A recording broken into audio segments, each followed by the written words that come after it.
Hello everybody, welcome back to SkySaga Alpha 4. We are here on my home island because today we are actually going to finally start doing some work on this place. Now, way back in the first couple of episodes, I mentioned that I wanted to terraform this place and make a brand new biome, all of my own creation. So, today we're actually going to get started on that, and I wanted to share with you just a little bit about what I'm planning to do. I've got a lot of plans for this place, but just kind of a broad spectrum overview. So the plan, at least for the moment, is to build a wastelands biome. So we're going to be using lots of clay and blindstone and earthstone, so kind of really earthy type colors.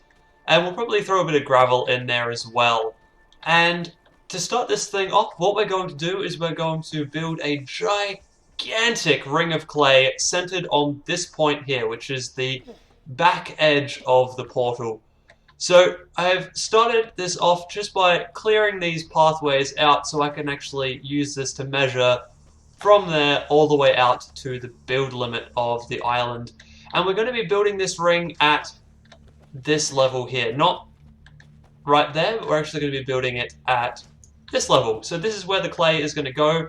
This entire area will probably be taken over by clay. So the idea is to have, like I said, this gigantic clay ring, and then slap bang in the center of that, we're going to have a gigantic blindstone volcano, which should look really awesome. Now, because this portal is not exactly centered on this island, what it's going to mean is that we're going to build our circle, but it is not going to take up the entire build limit. So that means I can build the gigantic circle and the volcano, put some stuff around the edge, and still put the airship further back out and actually have a kind of walk and entranceway into this area so that you spawn all the way back and then you have to walk in through potentially a gate of doors or something, and then there'll be a gigantic volcano and all sorts of stuff around the edges as well.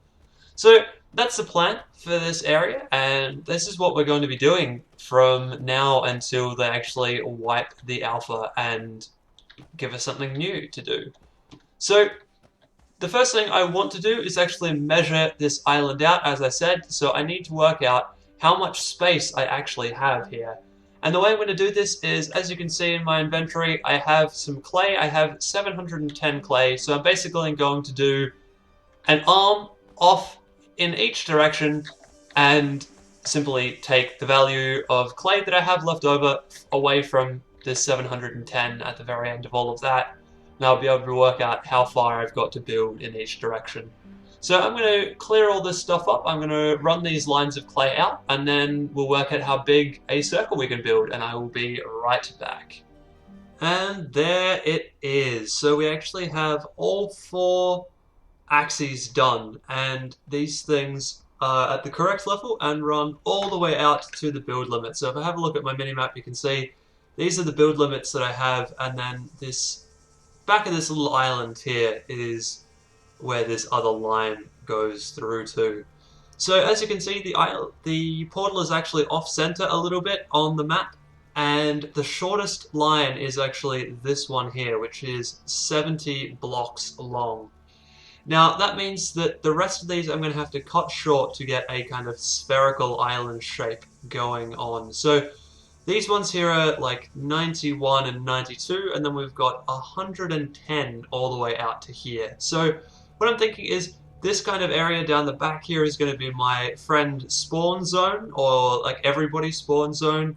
And then there's going to be the giant ring island here with a very large volcano in the middle. And you're going to have to walk from here through some form of barrier into the actual island itself. And then we'll talk a little bit more later on about what I'm actually going to populate this area with. It also does mean I'm going to cut off a little bit of the sides too, so I can actually expand out into the edges around here if I want to at some other point, which I'll probably do that. I mean, I've got a lot of plans for this island, and this base layer is just the very, very beginning of everything that we're going to do here. So I've now got a whole bunch of clay in all of these chests over here. So this one is empty, but all of the rest of these are totally full of clay. So it's time for me to get a circle generator going, get a 171 diameter circle generated up, and actually build this thing. So I think I'm actually going to do the entire outline just off camera, and then we'll come back when I've got this entire outline sorted and ready to go. Now obviously everything above this point and at this level is going to have to disappear, which means all of this castle, all of the tutorial stuff that I've been building that's all up in there is all going to have to be knocked down at a later date. But that's alright, we can do that, and we'll kind of keep some area, probably over the back corner over there somewhere, to do more tutorials later on. Or maybe we'll even put it over here where we have the elevator. That might be the better idea. I think we'll leave our tutorial area up over here above the elevator. So for now I am going to crack on and start getting this circle built up, and I'll show you some progress. So this is actually coming along pretty well. If I pull up the map, you can see that I've actually got 3/4 of this thing done. I'll just have to move in a little bit closer so you can actually see this. So there you go, I've got 3/4 of this thing done. I thought I was going to just quickly show you how exactly I've been doing all of this. So I first of all used a circle generator that I found online to produce an image that has basically a grid with squares that I need to fill with blocks. And then because it was kind of a pain to look at that screen all the time, I've created myself a little list in front of me here that tells me where blocks are supposed to go. So in this case, to start this thing off, you need to go 8 blocks up, and then 1 block to the left, out to the side, I should say. And that's the first 2 steps done of this thing. So I've literally just got a giant list of like 50-something steps at least sitting in front of me, and I am just following it line by line, and it's creating pretty good looking arcs actually. As you can see here, it looks pretty good. This kind of wobbly area in around the middle here doesn't look the best, but that's okay. When we fill this whole thing in with clay, it's going to look a whole lot better. So yeah, like I said, I'll leave the circle generator that I use in the description down there, so if you ever intend on building something somewhat circular in SkySaga, this is definitely the way to do it, I think. And you can see just by the size of this ring that this is going to be a pretty massive project. And then of course, because it doesn't go all the way to the build limit, we can actually build extra things around the edges here as well, which would be good fun to do. Okay, I'm going to crack on and finish this. So there we go, the full circle is now in place, and as I've been mentioning a couple of times, we do have some room around the edges that we can use at a later date to, you know, add some extra stuff to this island if we need to. But I have a lot of plans for what's going to go on in and under this area, so I don't think we're actually going to get to building extra islands and things before the alpha gets wiped. But that's one of those things, you know, and I'm quite happy with the plans I have, so I think this island is going to look quite good even if we don't do that. So I have just finished building this giant circle. The next couple of things I need to do is firstly fill this whole thing in, and then also build a second smaller circle, which is going to be the volcano that's going to sit in the middle of this island. Once again, I'm still not 100% sure how big I want this thing to be. I have been thinking going maybe 80 blocks, which will give quite a big volcano and leave only 20 blocks kind of either side type thing, or 30 blocks either side. So that could be interesting. It might be a bit more of a challenge to build around the edge area with only 30 blocks of room to play with. However, building out in some of these areas is going to be quite challenging anyway, because we're going to have to kind of arc the buildings themselves so that they actually look like they fit where they are supposed to go. But that's a long way yet. We do need to, like I said, fill this platform in, build this volcano up, and get all of that stuff moving along nicely. Now, I am going to have to say that this episode is going to be a little bit shorter again this week, simply because I've only just finished my exams, and I haven't really had all that much time to record bits and pieces this week. But I must say, if I jump out up here, I'm loving the look of this thing. As you can see, this is going to be quite the gigantic build, and it's going to be awesome. So I'm going to crack on. I'm going to start filling in a little bit of this area, and then we'll put in the start of the volcano together. So I've started filling in this area, and it's going to take a long time to actually fill in this entire circle. So for now, what I want to do is actually move on a little bit and start working on getting the volcano up and running as well. Now, the volcano we're actually going to do out of blindstone, which is the black stone in the game. I have a small amount of this. I think I have like 2 stacks in a chest down here somewhere. Yeah, there we go, almost 2 stacks. But that's not going to be enough. So we're definitely going to need to run a dark green keystone to find some more blindstone and actually get moving with all of this stuff. So I think that's what we're going to do now. We're going to run through a dark green keystone together, and then we'll find some blindstone, we'll mine all of that out, and then we can actually get started on doing the volcano as well. So I want to put in a couple of layers of the volcano today and also fill out the rest of this space potentially. I mean, some of this stuff I am going to have to clear out as we go, so some of the layers down here are going to need to go to fit this stuff in. But I'll leave actually clearing out this entire castle, probably for next episode, I think. Okay, so I'm going to get myself sorted out, and we can jump into a dark green and see how that goes. And here we are in the dark green. So my usual strategy for doing darks like this is because you can't really see too far in front of your face.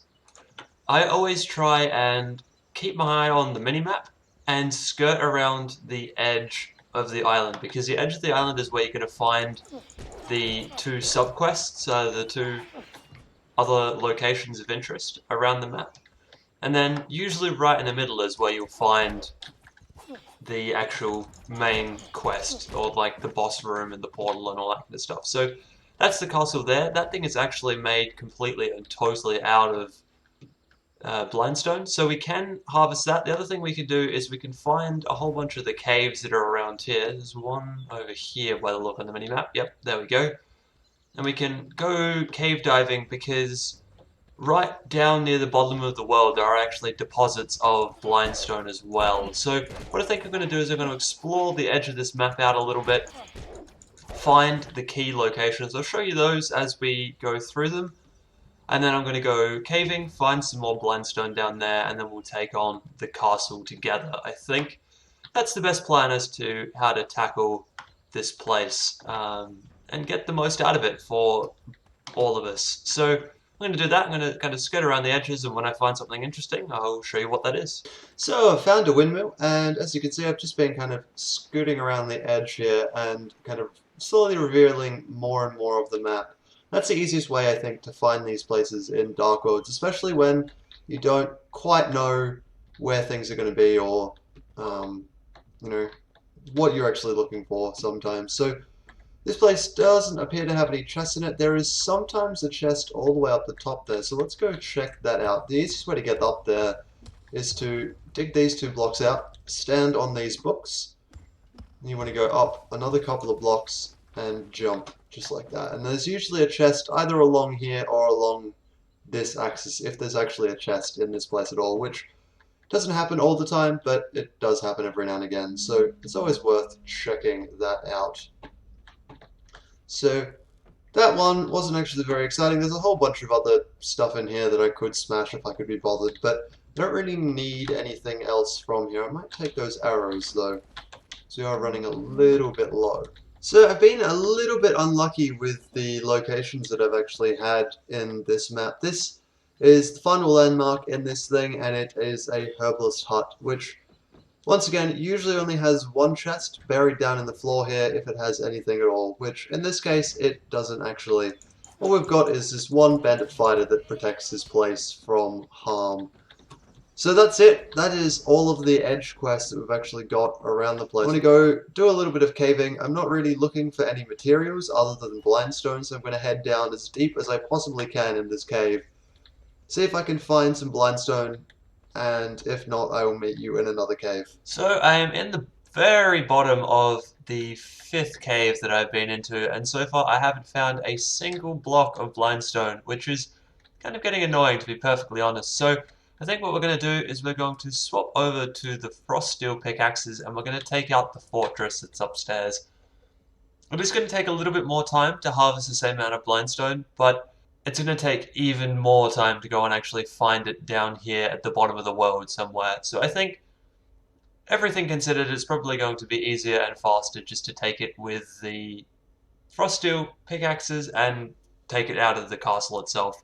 So I think I'm going to head over that way, and then I'm going to start recording again over there so I can show you guys how to run through this castle. So here we are at the start of the map. Now, this thing, if I actually have a look, there is an entranceway in through the middle here, but I always choose to find this area that has steps going up, because that way I know I can come in and I can work my way all the way through and I'm not going to miss any chests. Whereas if you come in through the middle, you go left or right, and you've got a 50-50 chance of ending up at the boss area, which means you've left 50% of the castle behind, and you've missed out on a lot of different chests. So I always come in. There's usually a staircase. This one is a little bit broken because of the terrain generation, but you can usually find it. It's just a big open area, and you can walk straight in. So the first thing I usually do, once I've cleared out this first hallway, I go up to the top, because there's sometimes chests up the top here, and there we go, jackpot, 2 of them.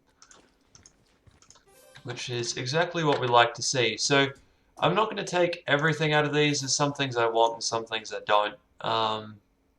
I do have a lot of arrows and wood and gems and stuff to my name, so a lot of this stuff I don't actually need. And I have way too many Bandit Berserker's helmets, so I think I'm going to leave that one where it is. Now, from here we can see we're going to head down that way through the rest of the thing, and there's actually another chest here as well, but we need to knock out all of these skeletons while we're doing that. And the giant skeleton, probably the hardest of all of the skeletons, including the Skeleton King, actually. It definitely hits the hardest for sure.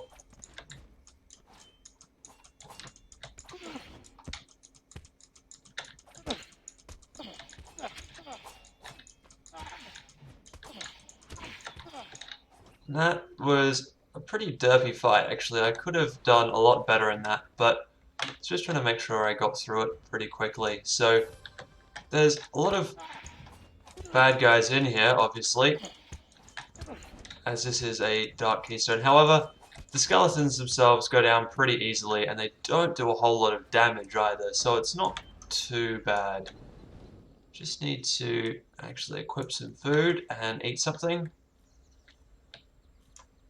That should do it. Okay, so other thing is that the giant skeleton did actually drop a dark heart, which is nice. We'll get to be able to have a couple of more of those so we can do more dark runs eventually. Doesn't look like there is too much going on in this castle though. I mean, there's been a few good chests so far. We'll have to see what happens on the other half. And, oh, no, he has come down. There we go. I was just going to shoot him off of there. Probably the only thing I really use bows for these days is to draw enemies out and to knock them down off of high places. Because they can be quite annoying up high, especially if they manage to jump down and attack you, because they get the jump attack bonus just like a player does. Which is a little bit annoying, to be perfectly honest. Now, as you can see, somebody has been through this world before me, and so most of the chests are going to be opened, which is actually going to make them easier to find, to be perfectly honest. But yeah, that's the thing, there's a lot of skeletons in this place, but they're really not that hard to take out. The only ones you need to watch out for are the giant skeletons. Even then, jump attacks will take those out no problem at all. And this is actually turning out to be quite good. There's a lot of chests in here, which will mean, at the very least, we'll get a lot of coins from this. Sorry, a lot of knots will come from this, which is good. We can go and buy some things at the hub now. And as you can see, I managed to take out the warrior skeletons there without really even trying too hard, so that's always good. Now we'll keep moving on. I'm just going to leave all of this loot that I've dropped here because I've already got a whole lot of bones running through a couple of different ones of these. So I don't really need too many of those. Plus they are actually somewhat of a renewable resource because these guys will respawn over and over and over again, so you can run back and forth in this thing. Kill lots of skeletons and get lots of bones if that's what you are really after. I'm not sure how many uses they have in-game right now, but I'm sure they'll have more sooner or later. Okay, so we're actually getting close to the end here, because that's the portal in there. So, the Skeleton King does spawn extra skeletons in on top of you. However, the easiest thing to do is to knock him back into a corner and just keep hitting him. Because that way, as you can see here, he's not going to be able to summon anything, because every time he pulls that stuff up, I hit him. Now, I do have a skeleton warrior behind me that's going to pick away at my health, but it's more important to get this guy killed off first. So there you go. That wasn't too hard. The Skeleton King is now dead, and we can just finish off these two. And that is it. So if I jump up here, once again, there's probably going to be chests at the top of this tower. So we'll go check that out now. And there's a giant skeleton. Let's stay away from that guy and run up here quickly. Yep, so one more chest at the top of this tower. So that's really good that you can see kind of where some of these chests are in this game. So just quickly knock out the giant skeleton and we'll see what our reward for doing this castle is. And then of course I'm going to stick around here for a little while and knock out all of the stone that's around here. This is the other good trick for taking on an enemy that is harder than you. Knock them down a set of stairs because it's harder for them to actually aim up those stairs and hit you like that. So here we go. Okay, we've got a kind of mediocre chest, but we've got a few good bits and pieces in there, so we'll take all of that stuff as well. Alright, so I'm going to now swap over to my pickaxes, climb up really high here, and work my way all the way back down, knocking out as much of this blind stone as I possibly can, because this is really what I was after when I came in here. I'll hopefully grab another couple of stacks from this trip. So that was actually quite a good trip. As you can see, I've now got 6 stacks of blindstone to start work on the volcano with. So to start with, I have just very quickly marked out with a single block of blindstone on each axis how wide I'm actually looking at doing the circle. So if I stand in the middle here, you can kind of just make it out on the map, kind of. So here and here and here and here. So it's going to be around about this big, which is actually going to be quite a big volcano. It's going to take up quite a lot of room, but that doesn't matter so much because most of the surface area, other than this, I'm just going to have a few kind of small things dotted around the outside, and then there'll be stuff underground which makes up the majority of the base that I'm actually building. So this is the plan for now. I need to jump out to the circle generator. Once again, I will throw the circle generator that I'm using in the description so that you guys can use that as well. I think I'm going to grab some blindstone and actually start putting this together. Now, as I said earlier, I'm going to try to take out as little of all of this stuff as I possibly can. I will leave that all for time lapses over the coming week, knocking out all of this stuff and changing all of that around. Because this stuff, it does all need to go, but right now is definitely not the time. I'm running out of time to record, so I want to get the base layers down and kind of show you how all of this stuff is going to look and space things out and see if I do have enough space to complete all of the things that I want to complete when I've got a large volcano on my pad of stuff that I'm going to put down. And there we go. So the first ring for the volcano is actually in place. Have a look at this thing. It is absolutely massive. But it also gives us quite a lot of room, as you can see out here, to build all sorts of different bits and pieces out and around. So I was a little bit worried that this project, the volcano, was going to be too big, but now that I've seen how much room I have out here, I am perfectly happy with this. There's going to be a lot of space to build a lot of different things. And then I think I'm going to keep the airship out here. I kind of moved it out of the way so I could do a bit of building, and I think I'll leave the airship somewhere out the back here. Eventually we're going to modify this floating island, kind of drop it down to that level and make it look a little bit more wastelandsy. And then we'll have a bridge.